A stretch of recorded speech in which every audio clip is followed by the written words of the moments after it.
देखो फॉर्मूले से भी कर सकते हो। किसी राशि पर 8% की दर से 3 साल का कंपाउंड इंटरेस्ट 4058 है, 10% की दर से 4 साल का सिंपल इंटरेस्ट। आप एक बात बताओ, अगर ब्याज की दर 8% है, अगर ब्याज की दर 8% है मेरे प्यारे भी, 8%, 8%, तो 3 साल में कंपाउंड इंटरेस्ट कितना मिलेगा? 8 8 8 का सक्सेसिव, फॉर्मूले से तो हो जाएगा। 8 8 8 का सक्सेसिव निकालेंगे 24, फिर तीनों की गुणा, 8 8 64 8 64 8 64 192 192 फिर तीनों की गुणा, 8 8 64 512 10 आ जाएगा। ये आ जाएगा मेरे प्यारे भी। आप बोलोगे हाँ सर कितना आएगा ये? 24 25.92 597 और 25.9712% आएगा। ये आएगा क्या बेटे?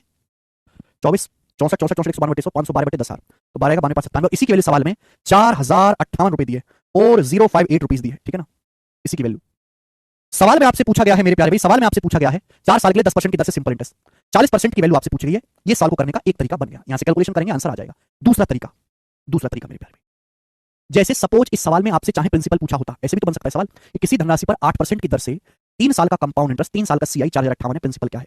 बहुत बढ़िया सवाल बताता हूं।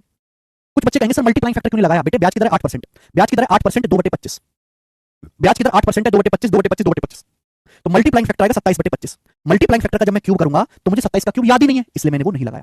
चलो मेरे दोस्तों, सवाल में आपको 3 साल का चक्रवृद्धि ब्याज दिया 4058 रुपए। अच्छा 3 साइकिल के लिए गोल्डन रेशियो क्या होता है? 3 साइकिल के लिए गोल्डन रेशियो होता है 331। 3 साइकिल के लिए गोल्डन रेशियो क्या होता है? 331। जब भी ऐसा सवाल आए मेरे दोस्तों, ब्याज की दर क्या है? 8% पर एनम। 8% कितना होता है? 2/25। 8% की फ्रैक्शन वैल्यू क्या होती है? 2/25।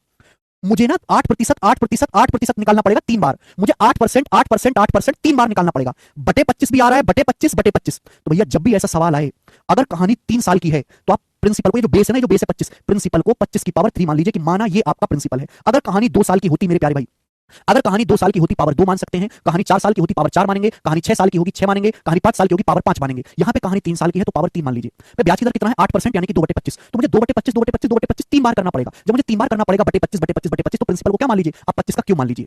तो बताओ अगर प्रिंसिपल मैंने 25 का क्यूब माना है बेटे, अगर मैंने प्रिंसिपल 25 का क्यूब माना है तो बताओ 3 साल का सीआई क्या आएगा?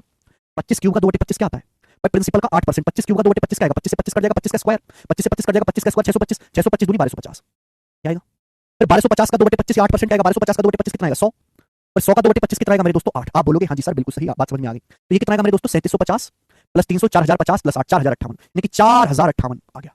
क्लियर है? आप बोलोगे हाँ जी सर, यानी कि अगर प्रिंसिपल 25 का क्यूब है, अगर प्रिंसिपल 25 का क्यूब है तो 3 साल का जो सीआई होगा वो 4058 होगा। सवाल के अनुसार 3 साल का सीआई है कितना? 4058 रुपए मेरे दोस्तों। कितने गुना है? 1 गुना। तो आपका प्रिंसिपल भी 25 क्यूब का 1 गुना होगा। 25 क्यूब का 1 गुना होता है 15625 रुपए। अगर आपसे सवाल में प्रिंसिपल या मूलधन पूछा होता तो आपका मूलधन 15625 रुपए आ जाता।